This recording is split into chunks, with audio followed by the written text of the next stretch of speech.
Why maru tarang tin chanda mal.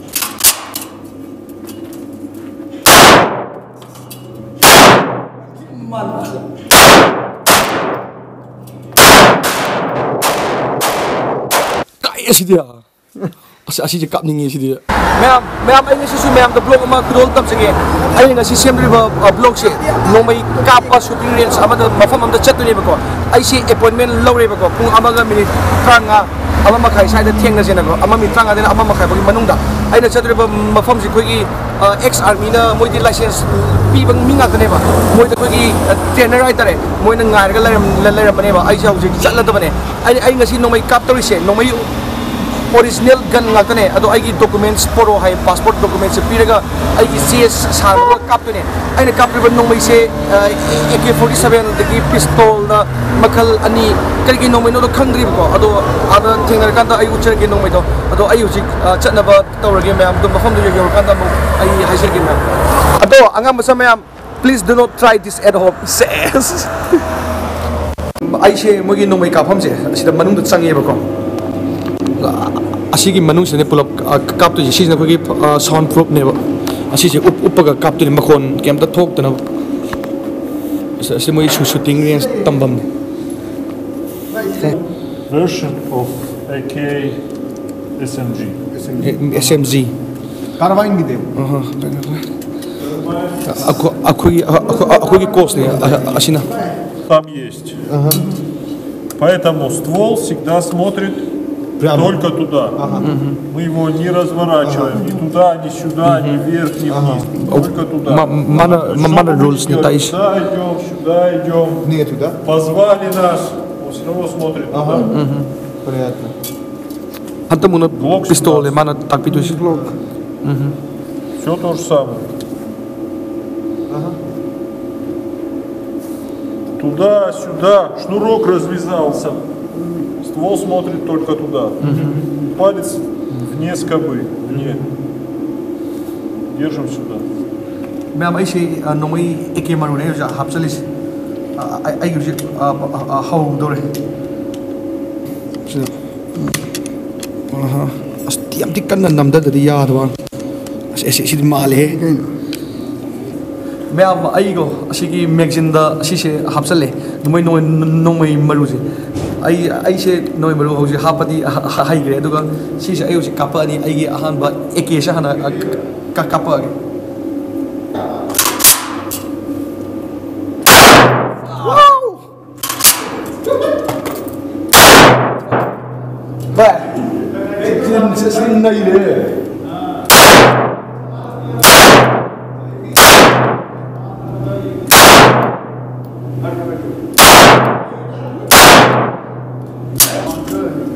Look here, it's clear.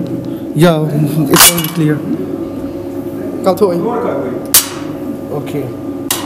Oh, noi mo si yau da berarti ko hana kap tho to da mana khoi ki no ne trainer ne ma se aina kap ki ba hausi ki noi maru da kai pan gi yeng do asida oh amma ani ahum mari manga taru taret as lengjum dam pale do mangak ta di a headshot ani ado ma thawak ta ani Ai mong tau thai. okay asida napsali je aina keno to ki ai pusi da han bani odi eki ka pas Semua pun aham tak tahu. Kan tahu kan. apa asamar si se ma se kap tore ado asi ching dare asi chap singe Careful. start adane mana oh makon je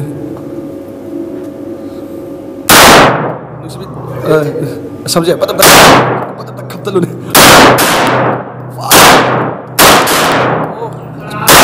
maningi tok ning depan gitu ya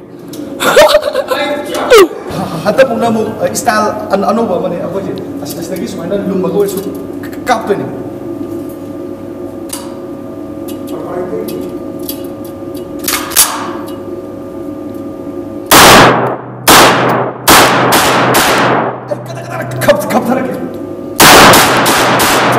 Ma'am, I guess she ekegi last magazine she magazine se maru di pull up tin not day Why maru tarang tin chanda mal.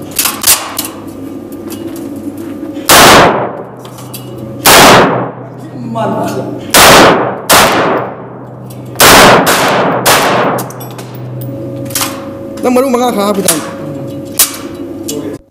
Ay no si kapado asida pare to direct headshot ne sida lengjum mogi soldier la aduga direct sida sire dum fazai ne sida napsan bidone akhina kap ki bajing to asi direct mama den pazi headshot ne is ko pistol sigi hapsale bago sigi magazine da no maru full da aduga asigi no mai se assemble na Russia to bune ama John Wick na pai ba no mai dune ba sigi Glock ko ba asi ay mo kapage sigi Glock se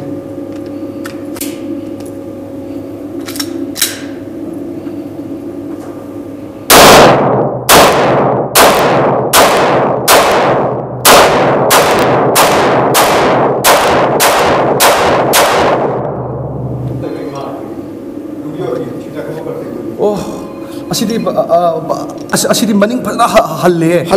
asidi ngasai ikidri yamna hande ba asigi bullet chi yengune sawai ba si maning pa halle sidi aina hata kapre ba nomai se si khoi gi Russian army gun ne ba ko aya mana Russian army sing na asiji na ba asi mu yeng si je asidi kar ket nei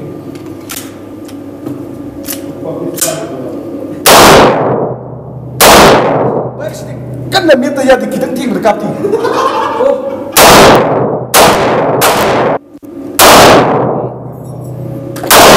maning pa halle sidi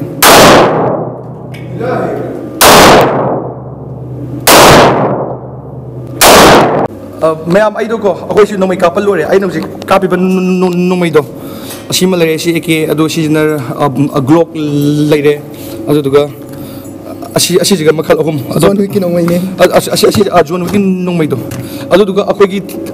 teacher अखोई trainer अखोई मा लैरे अदुगा मागा अदु अखोई नंग साइ मोगी सी योने सी shooting range मनुंग ने सी अखोइना काप सुमाइना अमुंग नपसन दोने अदुगा सिदा कोने स्टाइल सिना हाब फर्स्ट बिगिनर मोइ स्टेज मैम लै अदो असिदासु असुमसु मैम लै अदुगा सिना खोगी वार संगबि तादगा थमदने ममांगदगा सि मोइ अनु जुनु उप्प दुम लाकपदो सि थममगि मोइ अनु उप्पगा लाके तो वार आइनो जि चंगैबा मफमसे मोइगी खुचुकलाइ लोइना थमम ngaktane se si muna jo si yengan bire asida ko gi level 3 gi kino sum yaure Hamlet aduga se jo nomai mam le oh asidi yo kai asidi ya asidi kap ningi asidi System ju lagi UMP asina UMP adu si mo gi dress sorry MP5 si na ko gi dress ngak tane As ada je keno male koi ki sniper jungle daga lay bi do PUBG keno mai dane gili shoot ade M2 keno si dress ma'am lare asi moina dress set loy aduga photo kap boy moina ba bai ke jari gal nale ma'am ai si ko so koi dress mana loina PB ko moina dress set lo kana ado si ti lumme ba si je koi ki sana potem na si asi ti lumme ado si je asi kamai kap ne ha ra sa asmana aduga asda yeng deba asmana aduga senam tu asi de kapin aduga asda im tau ne bang counter tilum ma si moma Slum me si yo aduga summer je ay ulakyo ati male bana seo level 3 asi je kemdi asi moi nong mai original ngakne si akogi airsoft ti amta natre direct take this original gun ngakne teacher das vidania you are too good and thank you so much next time we will come yeah next time we will come also bye akoi je thokle mi am phai moi je moi na am tokbi akogi asi so responsible so masuk ke trainer isoras oh nuai badi akoi ta experience makalam ne nupa jadi kira kayak kapi kopi kira lain real man ni, aku real man gitu, aku tak aja. Aduh, moi tu miam payo kamera, yang mau mana, aku lagi am harau tu welcome yang tina tawi. Aduh gini, moi na, aku ni macam interest leh, matang tu semua lag tare. Aisyah halnya beko room teko, atau ngesai aina hayau tu berkira, hari nomai kapi ke mana tu nomai matang nak isu hayau tu beko, atau aina kapak pun nomai ahum tu han begitu na AK SMG kau beko, aduh tu Russian AK SMG hari tu kangen bersida, aduh tu Russian the assemble itu tahu malah beko, assemble in Russia Thai nakan dan nomai tu kena nakan, aduh tu mungkin marol tu Russian marol tu seloi tahu beko, aduh tu globe tu su Russian marol tu tahu assemble in Russia Thai, aduh tu akun mata kapa nomai ahum suba pistol adu dana Russian army gan mogi sifai ne am sijina ba nomai ne na hai ba ko adu nomai ahum du da kheta ba se han bagi AK SMG kap do sayeng je amna han de ba ko adu di kesu yam normal ne ba mi am la dum kap da kesu tawre ba adu ko pistol kap glock to adu khra hal le ba ko khwai gi hal li se akon ma da kap Russian army gan do adu ma di yam phasna hal le adu ga a glock nomai kap do sumaina nomai kitang pistol do han number ga dang na chat le ba ko yam kitang hek miet paga dum nomai do dum maru chatleba aduga akon bada ka padu ko force yaw dia noin na swaina tamna namaga chatiba kanna namaga ko chatleba aduga maning sham halen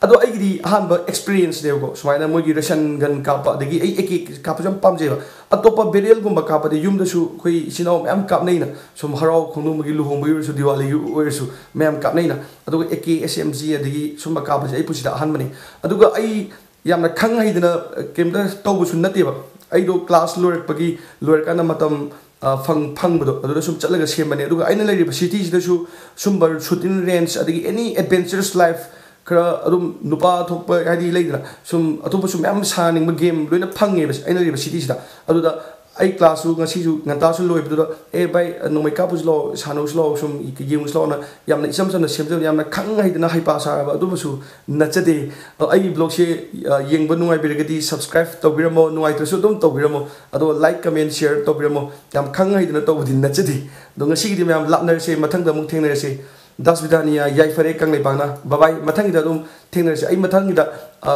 last weekend gum do adu da dum thagacher ke yari ngai ado atop matam phanga dum semake ado ma'am na uning ba semaning ba video later so habiro ai tanjal phangtar ai dum semjer ke ngasi di ma'am lapners yai fare